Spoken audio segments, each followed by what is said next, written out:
Hi, I'm Ryan Trite, games writer for Xbox.com, and I'm here with Frank O'Connor, lead writer for Halo 3. We're here to talk about the Legendary Map Pack. Let's go. Good. And I think that the big news is that you're bringing back two classic maps, one from Halo 1 and one from Halo 2.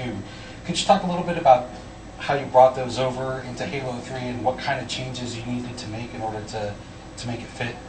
That's a good question. The fact is that Lockout was a big fan favorite, and it kind of reached a zenith of perfection in a lot of people's eyes.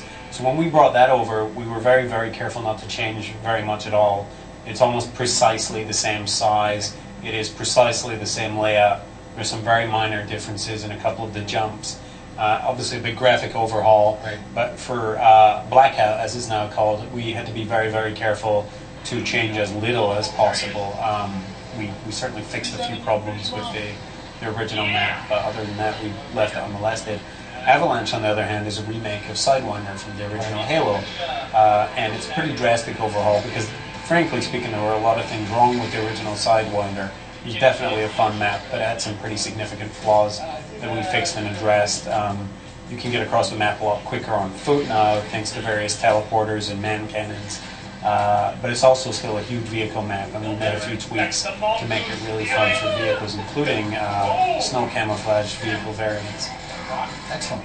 Now for Ghost Town, which is the all brand new map, can you talk a little bit about what kind of experience you wanted to give to the players, maybe something they haven't seen in any of the Halo games yet, just how it differs from what they're currently experiencing?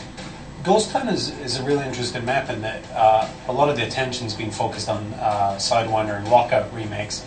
Ghost Town is an original map, and I think it's going to be a pretty big hit. I think it's going to be a very good map for a very wide swathe of players.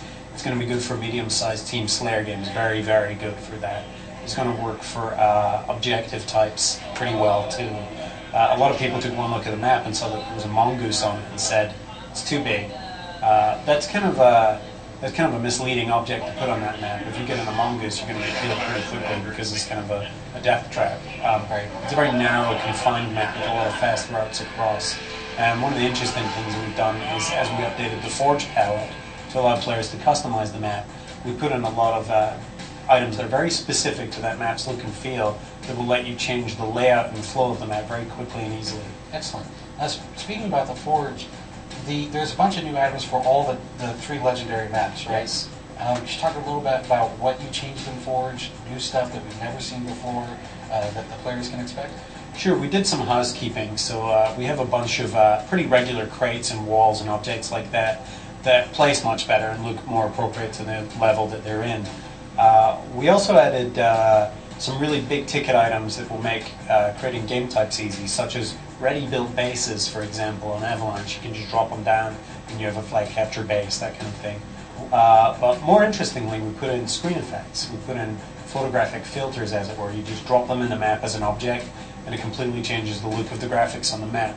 For example, we have one we called old-timey. It's really kind of a sepia tone effect. We have one called pen and ink, which creates almost a cel-shaded look. One called Nova, which is depth of field, and there are more.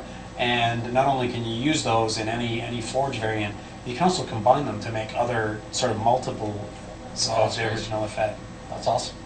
Now, for the people who are currently playing, when the map pack comes out on the 15th, in or around that time, are you going to do a playlist update? And can you give us a little tease about what we can expect? We do have a playlist update coming soon. I don't have the exact date to hand, and they are subject to change, but we're definitely going to be introducing Team Swap, for example, as a pretty permanent playlist. There's a bunch of other changes going on that will be preparing us for the Legendary rollout. You will be able to see the Legendary maps in normal matchmaking, if everyone in matchmaking has them. That's the usual caveat.